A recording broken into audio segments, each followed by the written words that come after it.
la cumbre allá y les puedo decir, este es un ejercicio verdaderamente fascinante que reúne a lo mejor de los comunicadores de la política en el mundo hispanoparlante y a mí.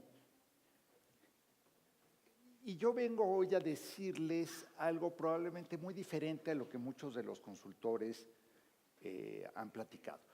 Yo vengo hoy a advertir en contra del uso fácil de la palabra. Yo vengo a hacer una defensa de las palabras, vengo a hacer una defensa del lenguaje y vengo a alertar acerca de los riesgos de la comunicación negativa, del discurso del odio, del discurso del miedo, no porque no sea eficaz, sin duda lo es. En 2006 en México la campaña del miedo en contra de Andrés Manuel López Obrador, sumada por supuesto a los propios errores del mismo López Obrador y a la abierta intervención del entonces presidente Vicente Fox en su contra, se unieron, se confabularon para que el candidato que llevaba 14 puntos de ventaja en las encuestas terminara perdiendo la presidencia de la República. En Estados Unidos vimos como Donald Trump, tomando un discurso que creíamos ya desterrado de la política, un discurso nativista, excluyente, racista, islamofóbico, en fin, todos los adjetivos que quieran ustedes ponerles, ganó la presidencia, pero el costo para los países, el costo para las sociedades de toda esta negatividad no lo podemos pasar por alto. Termina el discurso negativo, el discurso del odio, termina generando una serie de consecuencias imprevistas, algunas que son de una ironía deliciosa.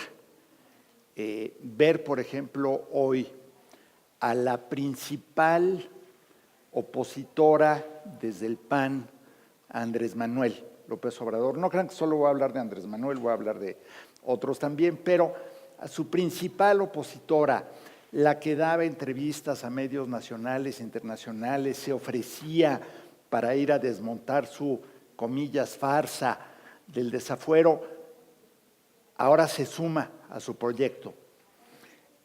Hablo de la senadora Gabriela Cuevas, por supuesto.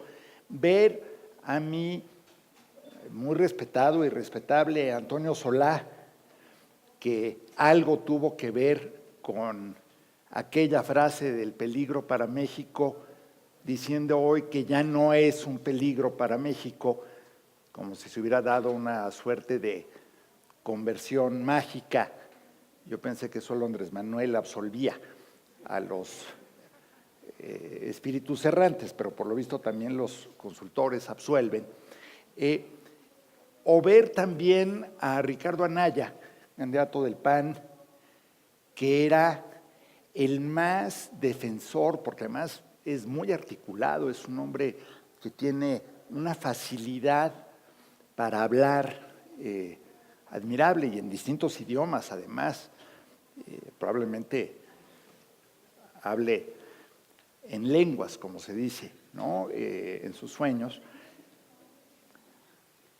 También súbitamente ser el crítico de Felipe Calderón, de quien fue subsecretario, el crítico de José Antonio Amid, de quien fue colega en el gobierno, el aliado con la izquierda,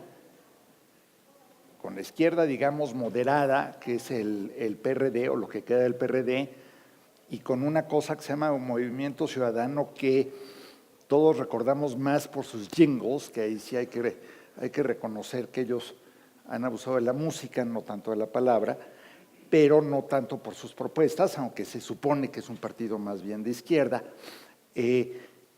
Bueno, pues es todo un poco de risa, salvo porque se trata de nuestro país, se trata de nuestra política, se trata de nuestra vida pública y se trata de los personajes que en teoría nos van, y digo en teoría por obvias razones, que en teoría nos van a gobernar, que van a estar al mando de la presidencia, del legislativo, de gubernaturas, de ayuntamientos, y que no se dan cuenta de las profundas contradicciones en que incurren, del absurdo de que los puedan exhibir. El video de Anaya hablando maravillas de mí es un ejemplo, pero es solamente un ejemplo. Y no se dan cuenta tampoco de la confusión y por lo tanto el rechazo y el hastío y eventualmente el asco que le generan a los electores. Porque está muy bien, el discurso del odio genera en algún momento emoción, indignación, impulso, pero se va, como dicen en mi tierra paterna, en Yucatán, se va gastando. Se va gastando, se va agotando porque es una de dos: o los hechos nos comprueban que las cosas no son como nos las dijeron, o las palabras se van rebasando a sí mismas hasta que regresan, como se dice coloquialmente en inglés, a darnos una mordida en el trasero.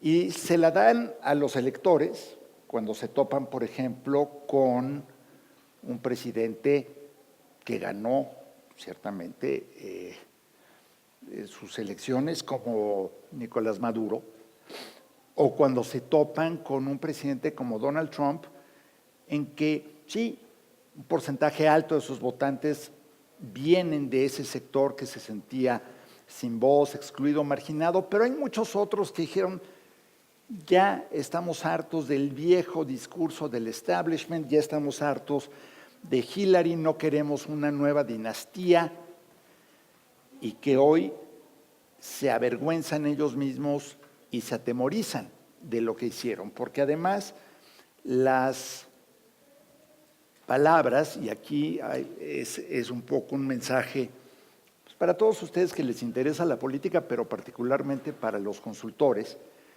también los consultores terminan siendo víctimas. ¿Por qué?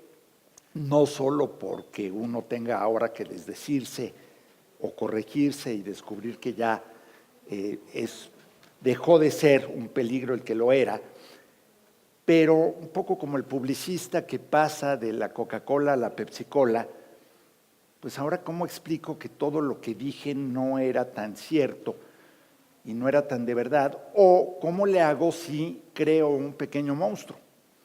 Porque ahí tenemos el caso de Chávez, de Maduro, pero también de Trump y de muchos políticos populistas, demagogos en Europa, sobre todo en Europa del Este, que están llegando al poder, que tarde o temprano van acumulando tanto poder, tanto dominio, que empiezan a acotar y a limitar las libertades civiles, las libertades políticas y las libertades, las avenidas de expresión democráticas.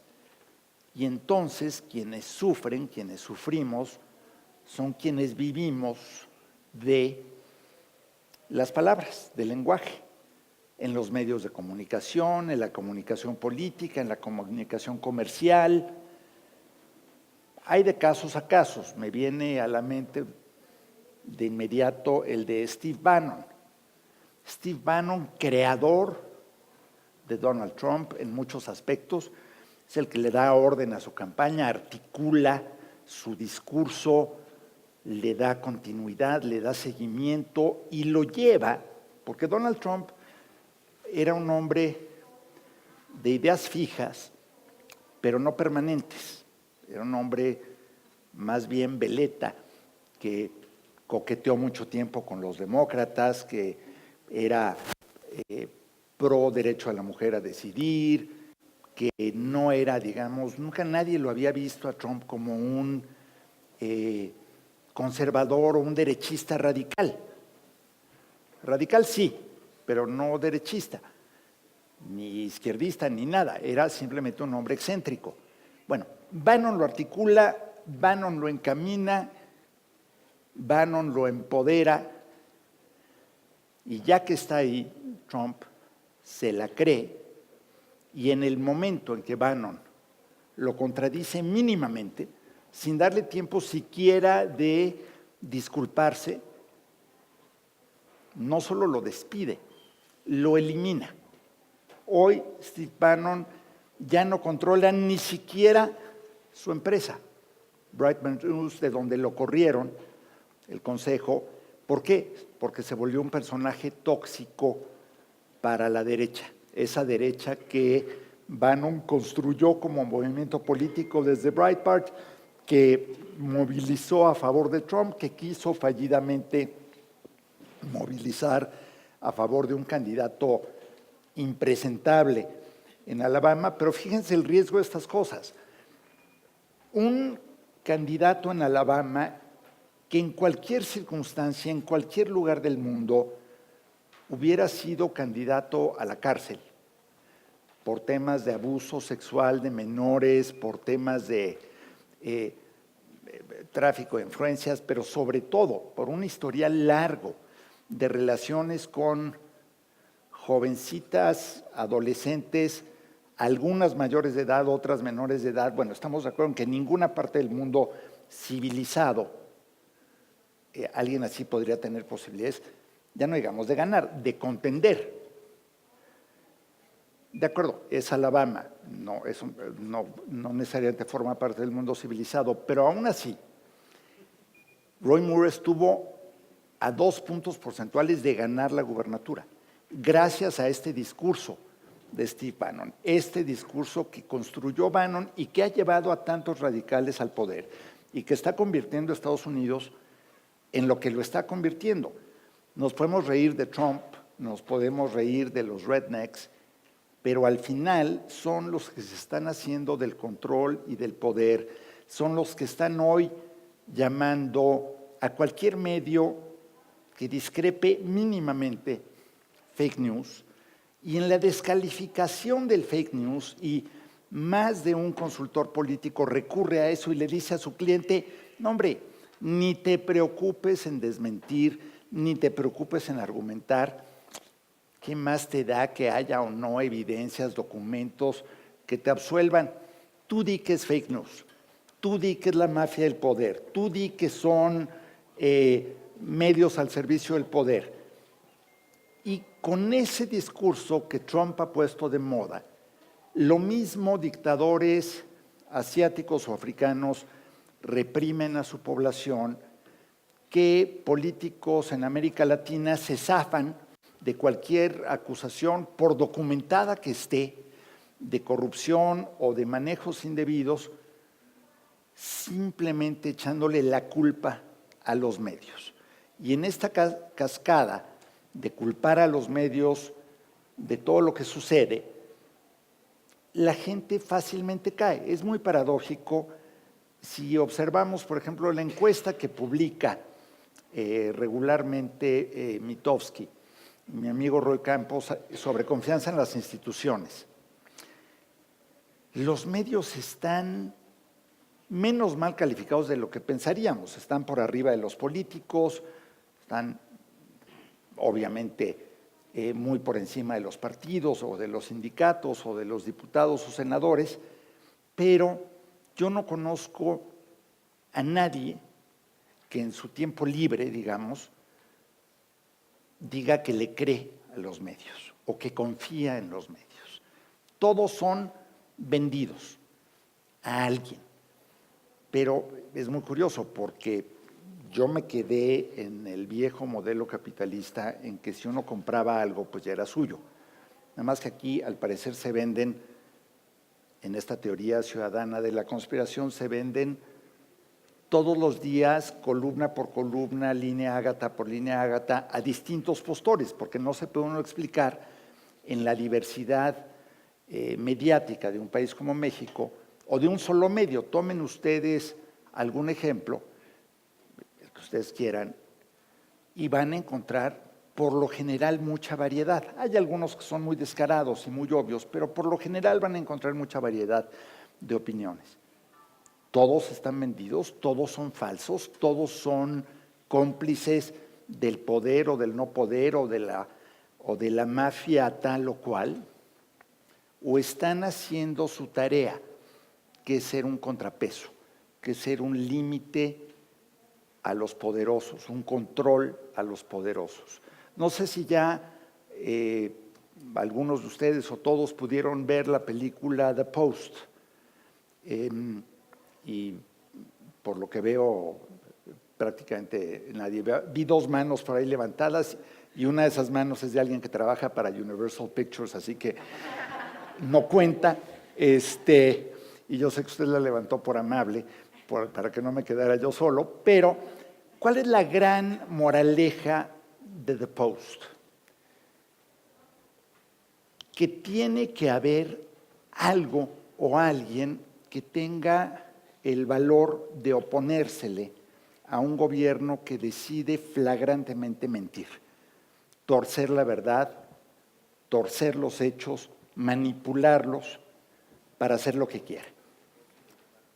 Esa es la moraleja con la que todos nos quedamos muy contentos y satisfechos.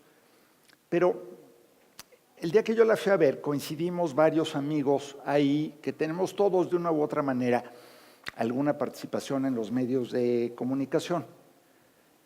Y alguien me decía, esta es una bofetada a Donald Trump, esto le va a costar carísimo, esto va a revertir la opinión que hay acerca de él y acerca de los medios. Y le dije, no, exactamente al contrario.